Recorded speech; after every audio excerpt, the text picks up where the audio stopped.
Late होण्यामागं किंवा उशीर होण्यामागं अजून एक डिपार्टमेंट असतं, ते म्हणजे मेकअप आर्टिस्ट लोकांचं. लग्न जेव्हा ठरतं तेव्हा कपल्सला नवरी आणि नवरदेव बनवण्यासाठी एक आर्टिस्ट खूप त्यांच्यावर काम करत असतो, मेहनत करत असतो. मी बोलते मेकअप आर्टिस्ट बद्दल.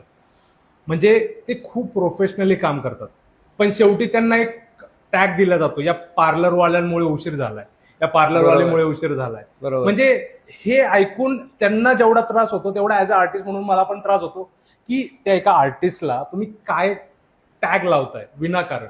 बरोबर.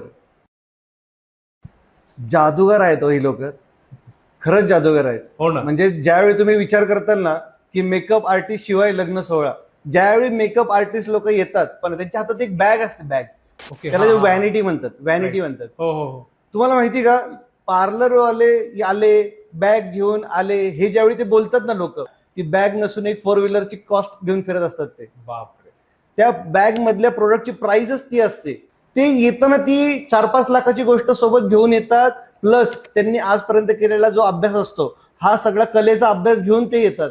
आणि ज्यावेळी त्यांना तुम्ही बोलता ना की पार्लरवाले, काय गरज आहे, एका आर्टिस्टला आर्टिस्ट बोलल्यानंतर त्याचा आत्मसन्मान वाढतो, त्याला एक फील येतो. आणि तुम्ही ज्यावेळी त्याला म्हणतात ना मेकअप आर्टिस्ट, त्यावेळी लिहून घ्या, तुमचं काम 100% अजून उठून येणार. आणि जो तुम्ही मुद्दा मांडला की लेट होण्यामागं किंवा उशीर होण्यामागं अजून एक डिपार्टमेंट असतं, ते म्हणजे मेकअप आर्टिस्ट लोकांचं.